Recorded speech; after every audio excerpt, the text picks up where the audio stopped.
Hello students, कैसे हैं सभी। Welcome back to your favourite YouTube channel Ravin academy. क्या स्टूडेंट आप लोगों ने पिछला वाला वीडियो देखा है? किस किस ने वीडियो देखा है सही सही बताइएगा। हमने आपको पढ़ाया था, कॉन्सेप्ट पढ़ाया था किसका, लीनियर इक्वेशन इन टू वेरिएबल। क्लास 9 की मैथमेटिक्स हम लोग पढ़ रहे हैं। तो अगर वो कॉन्सेप्ट आपने देख लिया है, वो वाला वीडियो देख लिया है, तो आज की क्लास में आप बहुत एंजॉय करने वाले हैं स्टूडेंट। क्या एंजॉय करने वाले, क्या मस्ती करने वाले हैं? आज की क्लास में हम लोग पढ़ने वाले हैं लीनियर इक्वेशन इन टू वेरिएबल की एक्सरसाइज। तो एनसीईआरटी में एक्सरसाइज 4.1 है, जिसका पहला क्वेश्चन बोर्ड पर आप देखिए, इसको बहुत मजेदार है। लिखते हैं क्वेश्चन में, the cost of a notebook, एक नोटबुक है, कहते हैं उसकी कीमत, cost of notebook is twice, दोगुनी है, the cost of pen, pen की कॉस्ट से नोटबुक की कॉस्ट कितनी है, ट्वाइस है, दोगुनी है, डबल है। तो कहता है राइट अ लीनियर इक्वेशन, हमें क्या लिखना है, उसका लीनियर इक्वेशन लिखना है इन टू वेरिएबल, दो वेरिएबल में लीनियर इक्वेशन लिखना है, ठीक है। टू रिप्रेजेंट दिस स्टेटमेंट, इस स्टेटमेंट को रिप्रेजेंट करने के लिए एक लीनियर इक्वेशन लिखना है टू वेरिएबल का, ओके। तो यहां पर हमें दो वेरिएबल तो चाहिए ना। तो देखो, एक तो नोटबुक की कॉस्ट है, एक वेरिएबल हम उसका मान लेंगे, और एक पेन की कॉस्ट है तो दूसरा वेरिएबल हम उससे मान लेंगे, ठीक है। तो हम ये मान लेते हैं यहां पर कि नोटबुक की कॉस्ट x रुपीज है और तो पेन की कॉस्ट y रुपीज है। दो वेरिएबल हमें यहां से मिल जाएंगे। जस्ट मिनट, इसको मैं ठीक है, लेट कॉस्ट ऑफ नोटबुक, चलिए let cost of notebook be x, कितना मान लिया। इसका सॉल्यूशन यहां पर हम लोग दे रहे हैं। तो हमने नोटबुक की कॉस्ट मान ली x है and cost of pen be y। तो हमें दो वेरिएबल यहां से मिलेंगे और दो वेरिएबल वाला क्वेश्चन, मतलब हमें इक्वेशन बनाना है यहां से, ठीक है। अब क्वेश्चन क्या कह रहा है, तो आप लिखोगे according to question, according to question, जो कह रहा है बस वही आपको कर देना है। क्या कहता है, अकॉर्डिंग टू क्वेश्चन, क्या कह रहा है भाई, कह रहा है the cost of notebook, notebook की कॉस्ट क्या हमने मानी है, x, ठीक है। द कॉस्ट, तो the cost of notebook is twice, two time है किसकी, पेन की कॉस्ट। पेन की कॉस्ट क्या है, y। तो बुक की कॉस्ट ये है और पेन की कॉस्ट ये है। तो बुक की कॉस्ट पेन की कॉस्ट से टू टाइम है, ठीक है। ये तो मतलब हुआ। इसको और अच्छे से समझने के लिए आप यहां पर क्या लिखोगे, ऐसे देखो, समझ लो, कॉस्ट ऑफ नोटबुक और कॉस्ट ऑफ पेन, ठीक है। तो इसमें ट्वाइस कौन है, कॉस्ट ऑफ नोटबुक, ये ट्वाइस है किसकी, कॉस्ट ऑफ पेन की। तो कॉस्ट ऑफ पेन का डबल कर देंगे तो ये हमें कॉस्ट ऑफ नोटबुक मिल जाएगी। तो कॉस्ट ऑफ नोटबुक x हो गई और कॉस्ट ऑफ पेन y हो गई, और उसका ट्वाइस है तो यहां पर 2 का हमने मल्टीप्लाई कर दिया। अब इसको हम क्या करेंगे, x इसको इधर लाओगे तो -2y और इधर हो जाएगा 0, ठीक है, इधर हो गया 0। अब आप हमें ये बताओ, क्या ये इक्वेशन है, लीनियर इक्वेशन है और टू वेरिएबल की है क्या। तो आप कंपैरिजन किससे करोगे, इसका जनरल फॉर्म हमने आपको बताया था, क्या होता है, ax + by = 0। ये जनरल फॉर्म होती है लीनियर इक्वेशन इन टू वेरिएबल में, ठीक है। तो आप देखो कि ये जो इक्वेशन आपने यहां से फाइंड आउट की है, क्या वो इस फॉर्म में है, कंपैरिजन करो, कंपैरिजन करो, जनरल फॉर्म में है। तो यहां लिखा ax, यहां लिखा है ax, यानी इसके पहले कुछ नहीं तो 1x, तो ये ax के फॉर्म में हो गया ये, प्लस by, तो b की जगह पर यहां कितना लिखा, -2, यहां b है, यहां b की जगह पर कितना लिखा है, -2, यानी कोएफिशिएंट ऑफ y, ठीक है। और यहां पर इसमें प्लस भी होता है, ax + by + c = 0, ये होता है, ठीक। तो यहाँ पर C यहाँ पर कुछ है नहीं, यानी 0 है, C यहाँ पर 0 है, तो इसी फॉर्म में है कि नहीं है, तो यही हमारा आंसर हो गया। तो ये जो यहाँ पर स्टेटमेंट लिखा था उसको हमने लीनियर इक्वेशन में कन्वर्ट कर दिया। ये लीनियर है कि नहीं है, क्योंकि इसमें जो वेरिएबल यूज हुआ है उसकी डिग्री 1 है। आई होप कि ये आपको समझ में आ गया होगा। ओके, तो इसका आप स्क्रीनशॉट ले सकते हो। इसको हमने यहाँ पर इस तरीके से समझा दिया है। ओके, और इसकी हमने कंपेरिजन भी कर दी इससे। तो यहाँ तक क्लियर हो गया होगा। चलते हैं अगले क्वेश्चन की तरफ। क्वेश्चन नंबर 2 बोर्ड पर आप देखिए क्या कह रहा है। Express the following linear equation in the form of ax plus b, ठीक है, and indicate the value of a, b and c in each case. Question ये कह रहा है कि ये यहाँ पर कुछ केसेस दिए हुए हैं, 8 केसेस यहाँ पर दिए हुए हैं। कहता है कि उसको हमें किस फॉर्म में एक्सप्रेस करना है, ax plus B Y plus C के फॉर्म में एक्सप्रेस करना है, और साथ ही साथ हमें a b c की वैल्यू भी फाइंड आउट करनी है। मतलब कहने का ये है स्टूडेंट, ये ax plus B Y plus C ये general form of linear equation in 2 variable लिखा हुआ है। तो जितने भी यहाँ पर हमारे क्वेश्चन दिए हैं उसको इसी फॉर्म में कन्वर्ट करना है और a b c की वैल्यू फाइंड आउट करना है। कितना सिंपल सा सवाल है। सवाल तो ये बहुत बड़ा लिखा हुआ है, लेकिन इसमें है ही कुछ दम, बिल्कुल मतलब बिल्कुल दम है ही नहीं ना। ये एनसीईआरटी का प्रश्न है, ठीक है। तो जब आप हमारा लीनियर इक्वेशन इन 2 वेरिएबल का जो कंसेप्ट वाला वीडियो है वो अगर आपने देख लिया तो ये तो बहुत सरल है, इसमें कुछ है ही नहीं। तो चुटकियों में यूं यूं हो जाएगा और एग्जाम में आएगा, आप फोड़ दोगे, धाड़ धाड़ धाड़ करके फोड़ दोगे। ओके, तो जिस बच्चे ने वो वीडियो नहीं देखा है कॉन्सेप्ट वाला, वो कहाँ मिलेगा, इसी वीडियो के डिस्क्रिप्शन में उसका लिंक दे दिया गया, क्लिक करो, देखो आराम से, उसके बाद ये क्वेश्चन सॉल्व करो, मौज करो। और आपको कहाँ मिल सकता है, इसी चैनल के, अपना ये यूट्यूब चैनल है ना, आपका अपना चैनल है, उसमें जाओ, प्लेलिस्ट बनी हुई है एनसीईआरटी बुक की, उसमें जाओ, उसमें सारे वीडियोस आपको मिल जाएंगे सीक्वेंस से, सारा कोर्स उसी में मिलेगा आपको। चलो देखते हैं पहला क्वेश्चन क्या लिखा, 2x प्लस 3y। अब 2x प्लस 3y यानी इतना तो ये इससे कंपेयर करो तो मिल रहा है, ax प्लस by, c नहीं है तो c। अब आप देखो, इसको इस तरफ आप लेके आओ, इसको इस तरफ लेके आओ। तो एक रूल आपने पढ़ा है कि जब किसी इक्वेशन में किसी टर्म की साइड चेंज होती है तो उसका साइन भी चेंज हो जाता है। तो ये राइट हैंड साइड में, इसको लेफ्ट हैंड साइड में इस तरफ ले आओ तो इधर प्लस का, इधर ये माइनस हो जाएगा 9.35 और इधर क्या हो जाएगा 0, हो गया 0। अब देखो इसी फॉर्म में आ गया ना, ये ax plus B Y plus C के फॉर्म में आ गया। ओके, एक हम आपको नियम बताते हैं, जैसे मान लो कोई इक्वेशन लिखा है, जैसे लिखा है 2x प्लस 3y, ठीक है, बराबर यहाँ 10 लिखा है, ठीक है। अब इसको मैं इस फॉर्म में बदलना है तो जानते हो क्या करोगे, इसमें क्या करते हैं, इसकी रूल क्या होता है कि किसी इक्वेशन के लेफ्ट हैंड साइड और राइट हैंड साइड में जितना चाहे उतना हम जोड़ सकते हैं, ऐड कर सकते हैं, जितना चाहे उतना सब्ट्रैक्ट कर सकते हैं। लेकिन अगर LHS यानी लेफ्ट हैंड साइड में जितना हम ऐड करेंगे तो उतना ही हमें राइट हैंड साइड में ऐड करना पड़ेगा।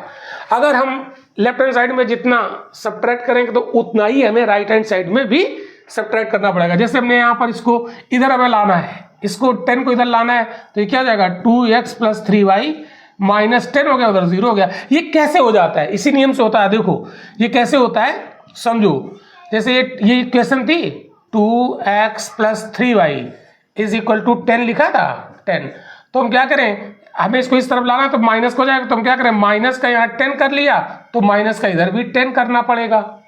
तो हम किसी इक्वेशन के लेफ्ट हैंड साइड में जितना सब्ट्रैक्ट करेंगे उतना राइट हैंड साइड में भी सब्ट्रैक्ट कर देंगे। तो जानते हो क्या हो गया, ये 10 माइनस 10 ये 0 हो गया, तो ये क्या बन गया 2x plus 3y minus 10 is equal to 0। तो इसको हम डायरेक्ट ऐसे लिख देते। तो हम लोग क्या सीखते हैं, शॉर्ट में क्या सीखते हैं कि अगर राइट हैंड साइड में उसको लेफ्ट हैंड साइड में लाओ, उसका साइन चेंज कर दो, और लेफ्ट हैंड साइड में उसको राइट हैंड साइड में ले जाओ तो उसका साइन चेंज कर दो। ये हम सीखते हैं ना, हमें सिखाया जाता है, लेकिन ये होता कैसे, वो ऐसे होता है अपने आप आ गया। देखो जादू देखो, यहाँ पर हमने माइनस 10 इधर किया, माइनस 10 इधर किया, ये 10 प्लस का 10 माइनस 10 कट के 0 हो गया और ये माइनस 10 हो गया। तो ये देखो इसी रूप में आ गया, इस रूप में आ गया कि नहीं आ गया। तो ये किस रूल से होता है, समझा कि नहीं आया? हाँ बिल्कुल, यही मतलब यहाँ पे आपको किसी कॉन्सेप्ट की जड़ को सिखा दिया जाता है ताकि आप कभी परेशानी में ना आए। ठीक है, अब देखो इसकी तुलना करो, इससे कंपेयर करो ax, तो x का कोफिशिएंट a होता है, यहाँ x का कोफिशिएंट कितना है 2, इसका मतलब है यहाँ पर a की वैल्यू कितनी आ गई 2। b y का कोफिशिएंट b है तो यहाँ y का कोफिशिएंट 3 है तो b की वैल्यू कितनी आ गई 3। अब c, यहाँ प्लस c है, कांस्टेंट होता है, किसी क्वेश्चन में जो कांस्टेंट होता है वो विदाउट एनी वेरिएबल वहाँ पर यूज होता है, तो ये c के साथ कोई वेरिएबल नहीं है, x y z कुछ नहीं है, तो ये कांस्टेंट है, तो c यहाँ पर कांस्टेंट क्या है माइनस का 9.35। देखिए ये 3 ये 5 को बार लगा है तो c कितना हो गया माइनस का 9.35 बार, यही हो गया आंसर। कितना सिंपल था। अब इसको देखो, इसमें देखो इस क्वेश्चन को ऐसे लिख लो, सेकंड वाले को x minus 1/5 y minus 10 is equal to 0। अब कंपेयर करो इससे, तो a की वैल्यू यहाँ क्या हो गई भाई, x का जो कोफिशिएंट है वही तो a है, यहाँ x का कोफिशिएंट क्या है, यहाँ जब x के पहले कुछ भी नहीं लिखा तो 1 लिखा है। अब आपको पूछ रहा है मैं तो दिख ही नहीं रहा है, अरे दिखेगा थोड़ी पागल, इसमें क्या करना होगा समझना पड़ेगा कि कुछ नहीं है, किसी में किसी चीज का कोई भी मल्टीप्लाई नहीं तो 1 का होता है। ठीक है, तो यहाँ पर x का कोफिशिएंट 1 है, यहाँ x का कोफिशिएंट a, इसका मतलब है कि यहाँ पर a की वैल्यू कितनी होगी 1। ठीक है, y का कोफिशिएंट यहाँ कितना है -1/5, जो y का कोफिशिएंट होता है वही तो b होता है, तो b इज इक्वल टू इस क्वेश्चन में कितना हो गया माइनस का 1/5। ठीक है, और c ये कांस्टेंट है, यहाँ पर c कितना माइनस का 10, तो c इज इक्वल टू कितना गया माइनस का 10। बस आंसर, कितना सिंपल है। अब आप इसको देखो, इसको सॉल्व करो। अब यहाँ पर क्या करना है माइनस का 2x प्लस का 3y, 6 को इस तरफ लाओ तो ये क्या हो जाएगा माइनस का 6 इज इक्वल टू 0। अब यहाँ पर कंपेयर करो, a की वैल्यू कितनी है माइनस की 2, जो x का कोफिशिएंट होता है वही a की वैल्यू होती है, तो a की वैल्यू हो गई माइनस का 2। b कितना हो जाएगा, जो y का कोफिशिएंट होता है कोफिशिएंट ऑफ y वो b के इक्वल होता है तो 3 हो गया। c कितना है कांस्टेंट, तो c कितना है माइनस का 6, यहाँ देखो प्लस का c होता है तो ये कितना होगा माइनस का c। अब इस सवाल को देखो, इसको कैसे हल करोगे, x 3y को इधर लाओ माइनस 3y और c जगह कुछ नहीं तो 0 लिख लिया। ठीक है, अब इसके कंपेयर कर दो तो a की जगह कितना आ गया 1, x का कोफिशिएंट a होता है, b का कोफिशिएंट y का कोफिशिएंट b होता है, यहाँ कितना है माइनस का 3। ठीक है, और c कितना है इसमें 0 है। समझ आ गई बात। चलिए, तो हमने अभी तक 4 इसके पार्ट कर लिए, अब 4 पार्ट उधर लिखे उसको भी सॉल्व करते हैं। तो यहाँ का कर देते हैं रफ, चूंकि इसका हो गया काम खत्म, अब हम लोग उधर वाला कर लेते हैं। फटाफट जल्दी बताओ, सोचो। नोटबुक और पेन लेके बैठे हो ना अपने टेबल चेयर पे, ठीक है, जब ऐसे पढ़ोगे ना टेबल चेयर पे बैठोगे, जैसे आपका क्लास चल रहा है ऑफलाइन ना, सर या मैम आपको पढ़ा रहे हूँ है ना, वैसे ही आप यहाँ पर बैठेंगे क्लास में, तभी मजा आएगा, तभी तो एंजॉय करोगे, कुछ नहीं होगा, और 100 में 100 मार्क्स लेके आओगे। ये मेरा प्रॉमिस है, अगर मुझे फॉलो करोगे तो ज़रूर लाओगे। ठीक है, चलो इस क्वेश्चन को देखते हैं। तो उधर लिखा है, इसको हम इधर लिख लेते हैं भाई थोड़ी देर के लिए। तो ये क्या लिखा है 2x इज इक्वल टू -5, इस फॉर्म में लाओ इसको, तो 2x -5 को इस तरफ लाओ तो प्लस का 5y हो गया। c आके दिख नहीं रहा है तो हमने कर लिया उसको 0 हो गया इस फॉर्म में। अब बताओ इसमें आंसर क्या होगा। a की वैल्यू क्या होती है, कोफिशिएंट ऑफ x क्या होता है, वैल्यू ऑफ a 2 हो गया। v क्या होता है, कोफिशिएंट ऑफ y क्या होता है, वैल्यू ऑफ b। c क्या होता है, जो कांस्टेंट होता है। देखो इससे जनरल फॉर्म से कंपेयर करो, रट लो बच्चों, ax plus B Y plus C, ये क्या होता है, लीनियर इक्वेशन इन 2 वेरिएबल। ठीक है, तो c की जगह पर 0 है, बस यही इसका आंसर हो गया। तो इसको हमने ax plus B Y plus C के फॉर्म में लिखा है, इट मीन्स जनरल फॉर्म में लिखा, और फिर ax plus B Y plus C से कंपेयर किया तो उसके a b c की वैल्यू निकल आई, तो यही इसका आंसर हो गया। ठीक है, 2 बातें इस पर पूछी गई थी, दोनों यहाँ पर हो गई। अब हम लोग नेक्स्ट क्वेश्चन नंबर 6। अब तो कर ही लोगे, बहुत आसान है। चलो बता देते हैं। क्वेश्चन नंबर 6 क्या लिखा है, 3x + 2 = 0।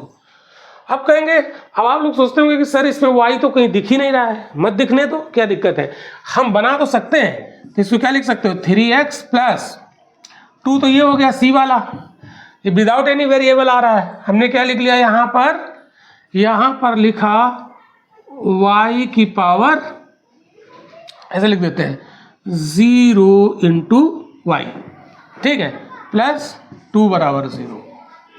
पता समझ में आ गया। तो यह इसी फॉर्म हो गया, ax + by + c के फॉर्म में हो गया। क्योंकि 0 का मल्टीप्लाई हम किसी से करते हैं वो 0 हो जाता है, 0 से जो बढ़ेगा वो 0 हो जाएगा, ठीक है। चलो, तो a = कितना हो गया, 3 कोफिशिएंट ऑफ x, b क्या हो जाएगा, कोफिशिएंट ऑफ y, y का कोफिशिएंट यहाँ 0 है, और c यहाँ कितना है, जो कांस्टेंट है। कांस्टेंट क्या होता है किसी इक्वेशन में, विदाउट एनी वेरिएबल जो यूज होता है उसको कॉन्सेप्ट कहते हैं। सामान्यतः ये कोई रियल नंबर होता है। तो 2 हो गया, तो ये हो गया आंसर, सिंपल। इसमें क्या था, है ना मजे की बात। चलो अगला क्वेश्चन देखते हैं।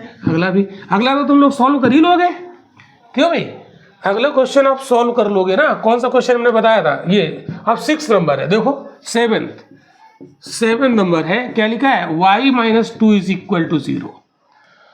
हमें इस फॉर्म में बदलना है। आपको सर x तो है ही नहीं यहाँ पर, तो नहीं है बना ना होने तो क्या करोगे, 0 × x लिखोगे ना उसको, और प्लस y - 2 = 0। बस हो गया काम, बन गया ना ये ax + by + c के बराबर 0। इस फॉर्म में आ गया कि नहीं आ गया। तो 0 × x तो है तो 0, और यहाँ x वैसे भी नहीं था, 0 ही था, तो हमने उसको इस फॉर्म में लिख लिया। बट इसको हमने ax के फॉर्म में लिखा है, तो a बराबर कितना हो जाएगा, कोफिशिएंट ऑफ x 0, b = क्या हो जाएगा, कोफिशिएंट ऑफ y, y के पहले कितना कोफिशिएंट है। अब आप कहेंगे सर मैं तो दिख ही नहीं रहा है। अरे मेरे बच्चों, किसी भी वेरिएबल के पहले अगर कुछ भी नहीं दिख रहा है तो वो 1 होता है, छिपा होता है, चिपका होता है। तो b 1 आ गया, तो c कितना हो गया, ये कांस्टेंट है माइनस चिन्ह के साथ, -2 हो गया आंसर, सिंपल, ठीक है। तो अब ऐसा कोई भी क्वेश्चन हो तो वो तो कर ही लोगे बहुत आसानी से, ठीक है। अब देखो लास्ट बचा, वो भी सॉल्व कर ही देते हैं। तो ये 8th नंबर क्या लिखा है, 5 = 2x। अब कहोगे सर ये कैसे बिगड़ा लिखा, 2x तो उधर कर दिया है, 5 इधर कर दिया है, हम इसको कैसे करें। अरे पागल, 2x को इधर लाओ, ये माइनस होगा, 5 को उधर लाओ, ये इधर जाके माइनस हो गया। मतलब इसने अपना इस साइड चेंज किया तो माइनस का हो गया, और इसने अपना साइड चेंज किया भी माइनस का हो गया। आप कहेंगे कि हमने साइड तुम्हारी ली, तुम्हारी साइड हमने ली, बराबर हो गया, तो ना तुम्हारे ऊपर माइनस लगेगा ना मेरे ऊपर माइनस लगेगा, मतलब ये माइनस क्या हो गया, प्लस हो गया, ठीक है। अब 2x तो हो गया, y यहाँ पर है नहीं कुछ, तो क्या कर दोगे, 0 × y, और 5 को इधर लाओ, तो ये प्लस का है, इधर हो गया -5 बराबर 0। अब बताओ ये ax + by + c के फॉर्म में आया कि नहीं आया, इस फॉर्म में आ गया। अब आप क्या करोगे, a क्या हो गया 2 कोफिशिएंट ऑफ x, b क्या हो गया कोफिशिएंट ऑफ y कितना है 0, c कितना हो गया -5। बस इसमें कुछ है क्या, ये चुटकी बजाओ आंसर निकल आया, चुटकी बजाओ आंसर निकल आया। एग्जाम में क्या करोगे, चुटकी बजेगी एग्जाम फूट जाएगा। ओके, तो ये थी एनसीईआरटी की एक्सरसाइज 4.1। अगले लेक्चर में हम लोग पढ़ेंगे एक्सरसाइज 4.2, वो भी ऐसे ही चुटकियों में सॉल्व हो जाएगी। एक चीज ध्यान रखना, जिन बच्चों ने इसका कॉन्सेप्ट वाला वीडियो नहीं देखा है वो देख ले जरूर, तभी ये क्वेश्चन आप सॉल्व कर पाओगे इजी वे में। ओके, मिलते हैं अगले लेक्चर में। Thank you.